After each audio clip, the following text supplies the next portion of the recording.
بسم اللہ الرحمن الرحیم۔ مولانا رومی کو سننے کے لیے دور دور سے لوگ آتے تھے۔ ایک دن ایک طوائف بھی انہیں سننے کے لیے مسجد پہنچ گئی۔ طوائف نے اس مقصد کے لیے اپنا حلیہ بدل لیا تھا۔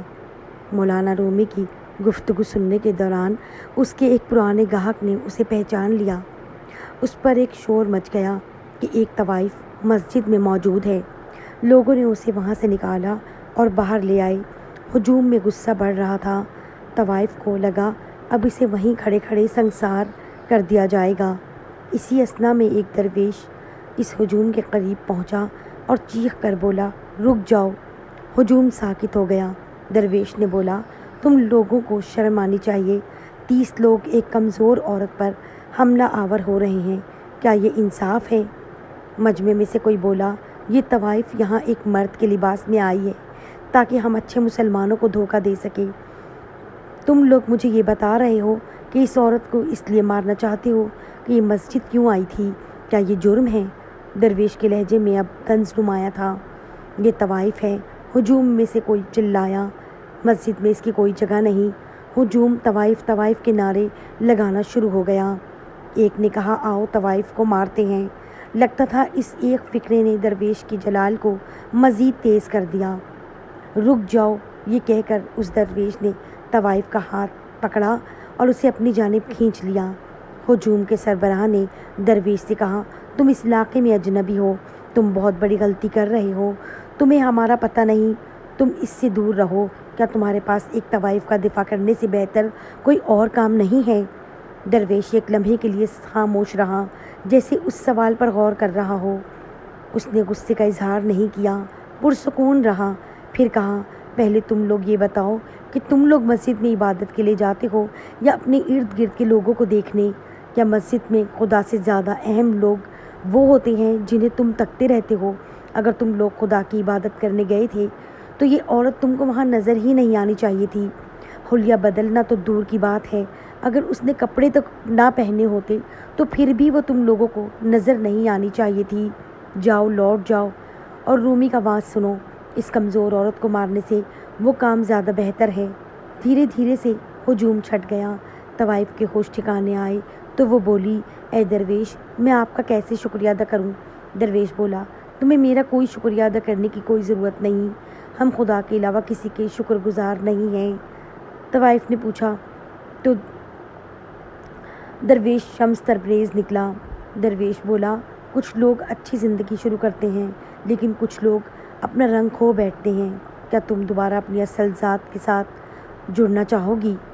تمہارا رنگ اس لیے بگڑ گیا ہے کیونکہ ان تمام برسوں میں تم نے اپنے آپ کو یہ یقین دلایا کہ تم اندر اور باہر سے آلودہ ہو چکی ہو۔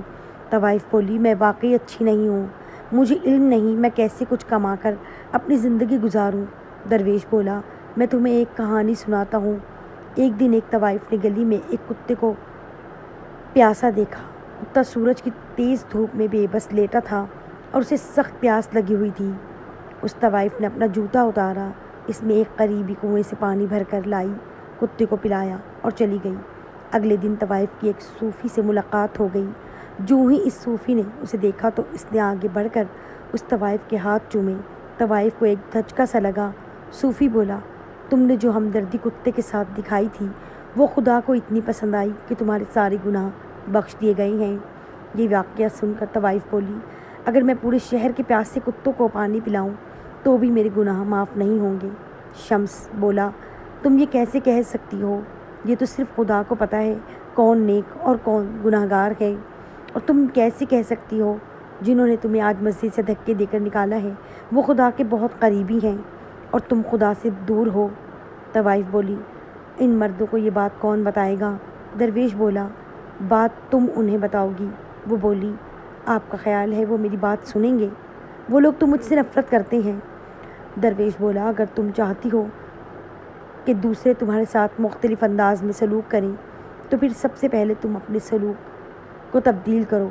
اس کے علاوہ کوئی طریقہ نہیں کہ تم اپنے آپ سے محبت کر سکو۔ کچھ عرصے بعد وہ بھاگ کر مولانا رومی کے گھر چلی گئی جہاں شمس تبریز ٹھہرے ہوئے تھے۔ رومی کا خاندان پریشان ہو گیا۔ سب کو مولانا رومی کی ساکھ کی فکر ہو گئی۔ کہ لوگ کیا کہیں گے، ایک طوائف ان سے ملنے آئی ہے۔ مولانا رومی اور شمس تبریز سیر سے واپس لوٹے تو انہیں اس مہمان کے بارے میں بتایا گیا۔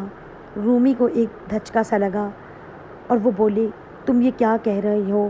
ایک طوائف ہم سے ملنے آئی ہے، ایک طوائف ہمارے گھر کے صحن میں موجود ہے۔ کوئی بولا، جی وہ کہتی ہے اس نے گناہ کی زندگی ترک کر دی ہے، وہ طوائف خانے سے بھاگ آئی ہے تاکہ خدا کو تلاش کر سکے۔ شمس تبریز بولے، او ہو، یہ یقیناً وہی طوائف ہوگی۔ اس کی آواز میں خوشی واضح تھی۔ گھر کے کسی فرد نے کہا، لوگ کیا کہیں گے، ہمارے گھر کی چھت کے نیچے ایک طوائف آئی ہے۔ شمس تبریز نے آسمان کی طرف انگلی اٹھا کر کہا، کیا ہم سب پہلے ایک چھت کے نیچے نہیں رہ رہے؟ بادشاہ، ملکہ، کواری ہو یا طوائف، سب اس ایک آسمان کے نیچے ہی تو رہتے ہیں۔ ایک بار حضرت شاہ عبدالعزیز سے کسی نے پوچھا، کیا کسی طوائف کا جنازہ پڑھایا جا سکتا ہے؟ تو حضرت کا جواب نہایت فکر انگیز تھا۔ فرمایا، اگر طوائف کے پہلو میں لیٹنے والے کا پڑھایا جا سکتا ہے تو طوائف بیچاری کا کیا قصور ہے کہ اس کا جنازہ نہ پڑھایا جا سکے؟